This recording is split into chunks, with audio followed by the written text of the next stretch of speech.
Hi guys, my name is Sophie and today I'm going to be doing the 6-month wrap-up from July to December throughout 2014.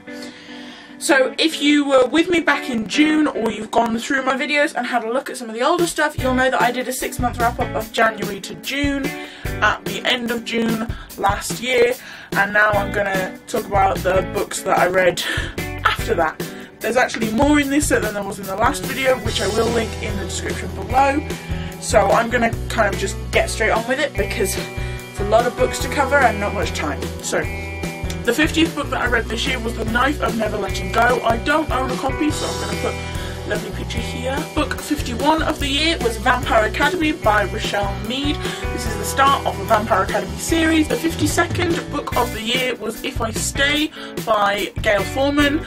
Following from that, I read the sequel, Where She Went, which I liked a lot more. I liked that way more than the first book. Book 54 was The Giver. Following on from that, I read The Ruby and the Smoke by Philip Pullman. After reading The Ruby and the Smoke, I read the Saga trilogy, the first 3 that are out. After that, I read an entire trilogy, one after the other, and that trilogy was Under the Never Sky, followed by Through the Ebon Night, and finally Into the Still Blue, all by Veronica Rossi. After that pretty meh trilogy, I then read The Night Circus, which if you've watched my the best and the worst video, you will know this is in my top 5 of the year.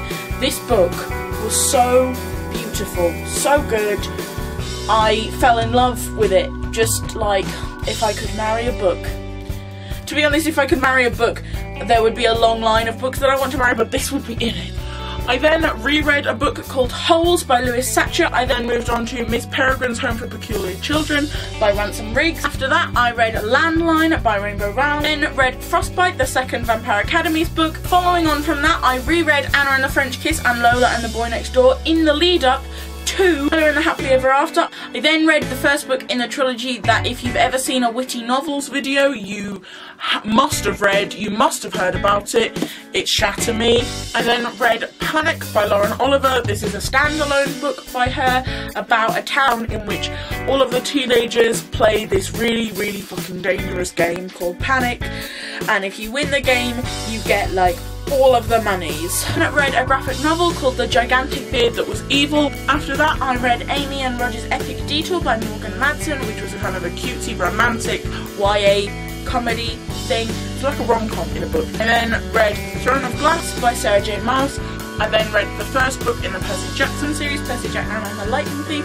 I then read If You Find Me. I then read The Last Dragon Slayer by Jasper Fforde, which is the first in his series for children. A Young Atheist's Handbook, which was a kind of memoir thing about a guy who grew up in a very religious household and his kind of issues with religion, and also his kind of coming to terms with the fact that he doesn't believe in God.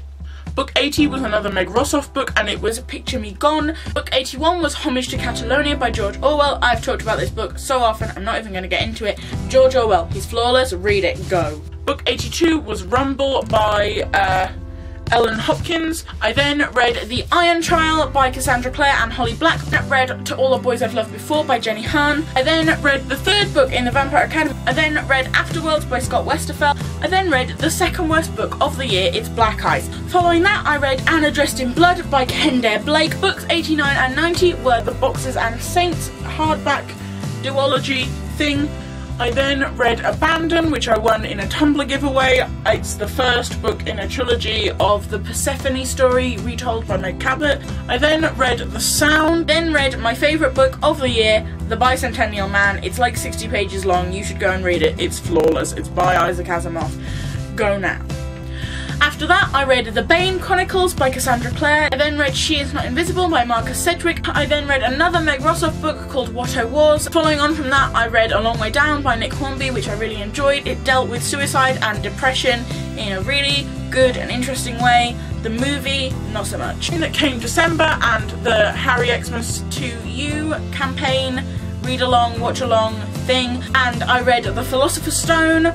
I then reread Mockingjay with Samantha. I then read Harry Potter and the Chamber of Secrets, which is somewhere downstairs, so I don't have it with me.